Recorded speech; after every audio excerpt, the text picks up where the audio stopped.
friends, welcome back to my channel, Margaret Knob Designs. Thank you so much for spending some time with me today. I wanted to share with you a folio that I made using some of my leftover design team project from Country Craft Creations. It was an extra pack of paper that I had bought myself, and then these are from Tim Holtz frames from Ideology.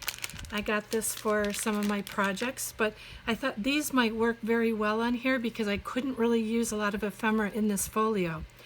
So starting off right away, this folio is not my design at all. I did not make this up.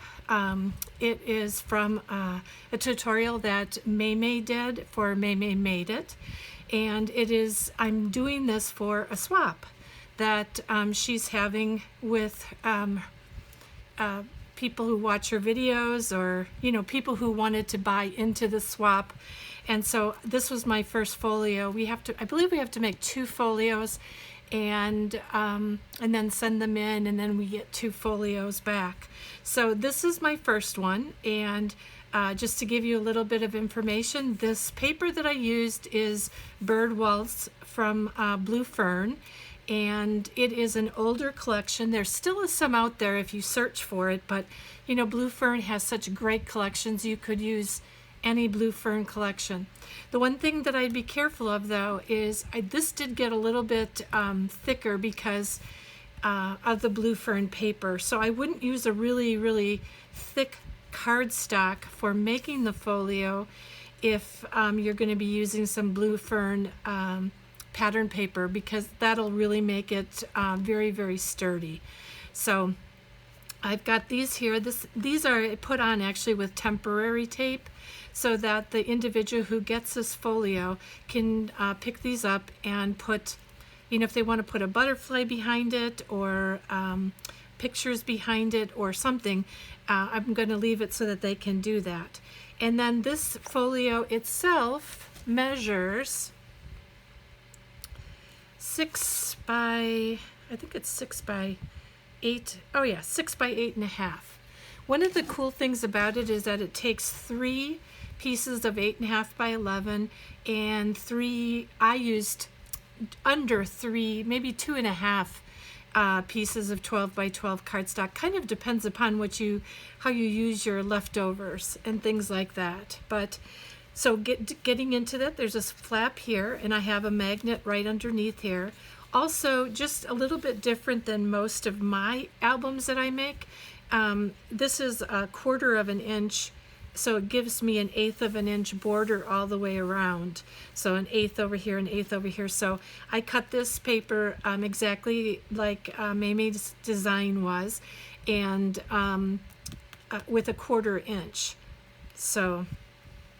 And then if you open up this folio like that, I've got my photo mat down here, and then this over here is a pocket, and in the pocket I have some ephemera cards, and I decided to do them so that I could do 4 by 6 photo on the back, 4 by 6 photo on the back of that.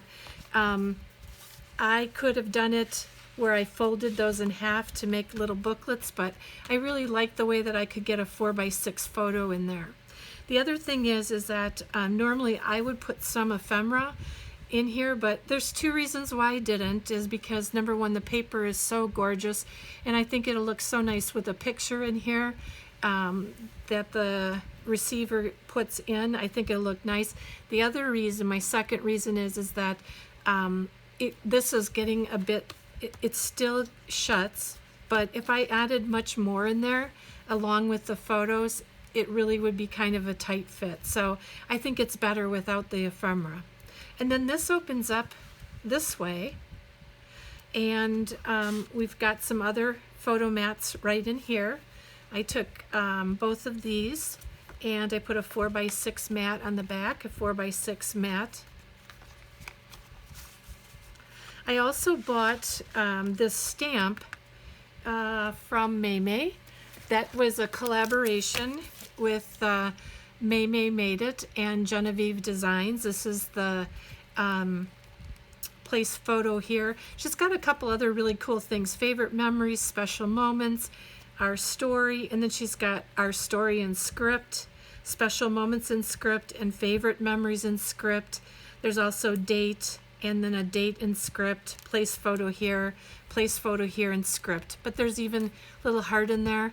And you can use these, you can either use the stamp with these that go around it, or you can use just the numbers there. The only thing I wish that they would have done in here is they would have made a stamp that was 4x4, because sometimes I put 4x4 photos into my album, and yes, I could probably do some surgery, but I prefer not to have to do that, but maybe I will. So that's the stamp set that I used, and this here this is a flap.